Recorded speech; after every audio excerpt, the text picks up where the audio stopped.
Hello guys, welcome back to the channel Concept of Laws. I'm Advocate Amreen Khan. Today we discuss about theories of punishment, which is the topic of Indian Penal Code.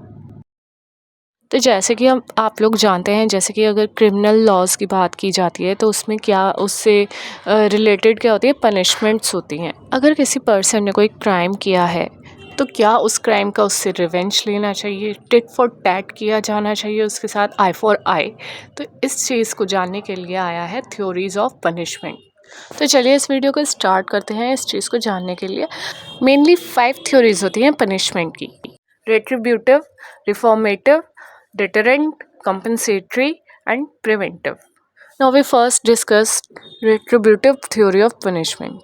इस punishment में क्या होता था कि जैसे कि जो victim ने पेन सफ़र किया है वही क्रिमिनल को, जिसने कि क्राइम किया है, उस पर्सन को सफ़र करना चाहिए। टिट फॉर टैट होना चाहिए, आई फॉर आई होना चाहिए। ऐसा अगर नहीं होगा तो विक्टिम खुद से रिवेंज लेने चला जाएगा, या फिर क्या होगा कि लोगों का सिस्टम पर से विश्वास उठ जाएगा कि कंप्लेंट करके कोई फ़ायदा नहीं है, लोग खुद ही रिवेंज लेने लगेंगे। पहले के टाइम में ये वाली थ्योरी ऑफ पनिशमेंट ज़्यादा यूज़ हुआ करती थी। अब जैसे जैसे कि आगे का टाइम आता जा रहा है, इसका ये काफ़ी कम यूज़ होने लगी। नेक्स्ट पनिशमेंट है डेटरेंट थ्योरी ऑफ पनिशमेंट, जिसका मतलब है टू एब्सटेन, रोकना। इस थ्योरी के मेन 2 ऑब्जेक्टिव्स हैं। सबसे पहला ये कि उस इंसान को फ्यूचर में कोई दूसरा क्राइम करने से रोकना। सेकेंडली, सोसाइटी के लिए एक एग्ज़ाम्पल सेट करना कि अगर गलत करोगे तो भुगतोगे। इसका मेन ऑब्जेक्टिव ये हुआ कि like minded people in the society के मन में डर पैदा करना, कि इस चीज़ का खौफ हो। अगर किसी की इंटेंशन है रॉन्ग, जैसे कि मेंसरिया है, इसी टाइप का क्राइम किसी के माइंड में चल रहा है, करने का प्लान कोई कर रहा है, तो उसके मन में एक खौफ हो इस चीज़ का, तो वो एक एग्ज़ाम्पल सेट किया जाता है क्रिमिनल को पनिश करके। क्राइम को इतना डेटर कर दो कि लोग करने से डरें। फॉर एग्ज़ाम्पल, जैसा कि कहा जाता है कि फांसी इसलिए नहीं दी जाती कि उसने क्राइम किया, उसने चोरी की। फांसी इसलिए दी जाती है ताकि आगे और चोरियां ना हो और क्राइम ना हो, लोगों के मन में इस चीज़ का खौफ हो। थर्ड है प्रिवेंटिव थ्योरी, जिसको कि थ्योरी ऑफ डिसेबलमेंट भी कहते हैं। ये थ्योरी ऑफेंडर को प्रिवेंट या फिर डिसेबल कर देती है कि आगे और कोई क्राइम ना हो।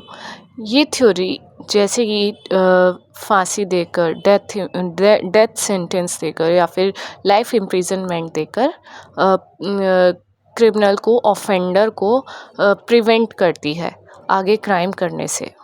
इस थ्योरी का मेन फोकस इस चीज़ पर है कि आगे कोई और क्राइम फिर से ना कमिट किया जाए। बेंथम जैसे ज्यूरिस्ट इस थ्योरी को सपोर्ट करते हैं, क्योंकि जैसे ही ऑफेंडर है उसको लॉकअप में डालकर आगे और क्राइम होने से प्रिवेंट किया जा सके। और ये जो थ्योरी है ये रिगरस नहीं है। नेक्स्ट है कंपनसेटरी थ्योरी। इसके मेन 2 ऑब्जेक्ट्स हैं कि मतलब जो ऑफेंडर है वो रेस्पॉन्सिबल है विक्टिम को जो भी हार्म हुआ है तो उसको कंपनसेट करने का। सेकेंडली, स्टेट की रिस्पॉन्सिबिलिटी है अपने सिटीजन्स को प्रोटेक्ट करने की। अगर वो अपने सिटीजन्स को प्रोटेक्ट नहीं कर पा रहा है, उसकी जो रिक्वायरमेंट्स है उसको फुलफ़िल नहीं कर पा रहा है, तो वो भी कंपनसेट करेगा।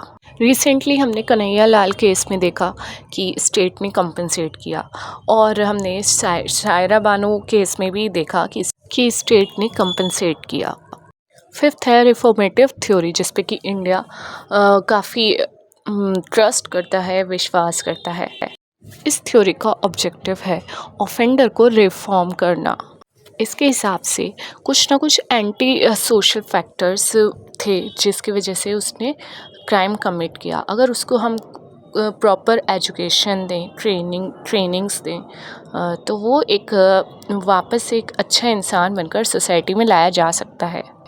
इस थ्योरी के अकॉर्डिंग मेन ऑब्जेक्टिव क्या हुआ कि उसको ऑफेंडर को रिहैबिलिटेशन करना, उसके माइंडसेट को रिफॉर्म करना, कि जिससे कि वो सोसाइटी का एक रिस्पॉन्सिबल सिटीज़न बनकर, रेस्पेक्टफुल मेंबर बनकर सोसाइटी में वापस आ सके। क्योंकि कुछ ना कुछ ऐसे फैक्टर्स थे जिससे कि क्राइम कमिट हुआ, बट उसको सुधारा जा सकता था। और तो उसको प्रॉपर एजुकेशन दी जाएगी और उसको प्रॉपर सिखाया जाएगा, ट्रेनिंग दी जाएगी, जिससे कि वो वापस से एक रिस्पॉन्सिबल सिटीज़न बनकर सोसाइटी में एडजस्ट कर सके, आ सके।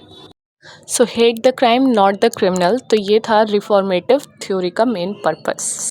तो ये थी 5 थ्योरीज ऑफ पनिशमेंट। बट अगर हम इसको आईपीसी के एंगल से देखें तो सेक्शन 53 बात करता है काइंड्स ऑफ पनिशमेंट की और कहता है कि क्राइम और पनिशमेंट के बीच में प्रोपोर्शनैलिटी होनी चाहिए।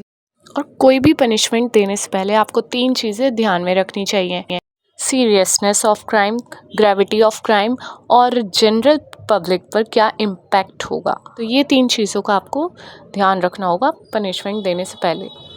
और यही सब बातों का ध्यान में रखते हुए आईपीसी का सेक्शन 53 पाँच टाइप की पनिशमेंट के लिए ऑफेंडर को लायबल मानता है। जैसे कि फर्स्ट क्या है, डेथ पेनल्टी। सेकंड क्या है, इम्प्रिजनमेंट फॉर लाइफ। थर्ड क्या है, एक रिग्रेस इम्प्रिजनमेंट होता है जो कि विथ हार्ड लेबर होता है, और एक सिंपल इम्प्रिजनमेंट होता है। और forfeiture of property and fine. ये सभी पनिशमेंट मेंशन की गई हैं section 53 of Indian penal code. So guys, इसी टाइप से अगर आपको अदर टॉपिक्स समझने हैं तो then subscribe my channel and like the videos. So guys, मिलते हैं नेक्स्ट वीडियो में, तब तक के लिए बाय बाय, टेक केयर।